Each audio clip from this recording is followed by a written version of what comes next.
Bonjour à tous et bienvenue sur la chaîne ActiveTrade.fr pour cette nouvelle analyse technique et statistique. Aujourd'hui, je vous propose une analyse technique sur la paire de devises euro-dollar qui, suite au résultat du premier tour de l'élection présidentielle, évolue ici dans une dynamique haussière qui est devenue forte, avec notamment l'ouverture ici d'un gap haussier qui englobe une zone de résistance, enfin une ex-zone de résistance qui était clairement identifiée à 1,0818.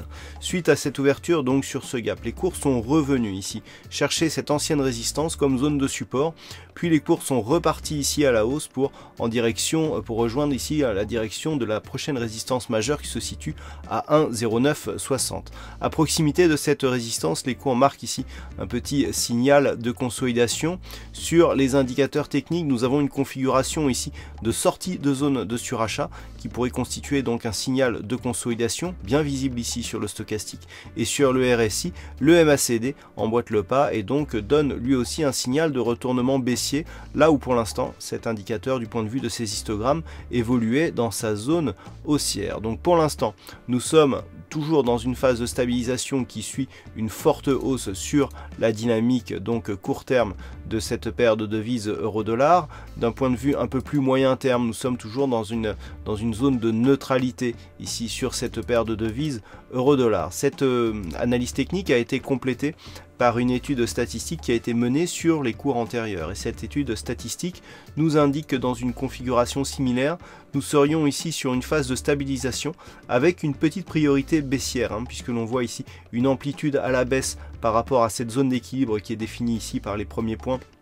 Eh bien, une amplitude supérieure sur les phases de baisse que sur les phases de hausse, sachant que cette première phase de baisse ici qui pourrait intervenir d'ici la fin de la semaine est quantifiée à 55% de probabilité.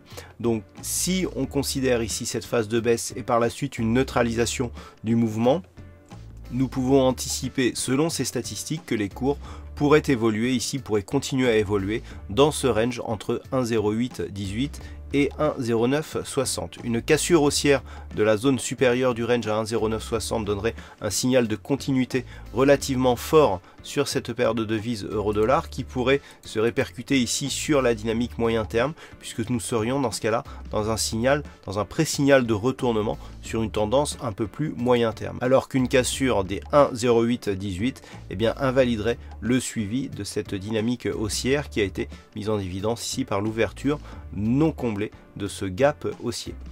Voilà ce que nous pouvons dire donc sur cette analyse technique de cette paire de devises euro-dollar. Passez de bons trades et à très bientôt sur la chaîne ActiveTrade.fr.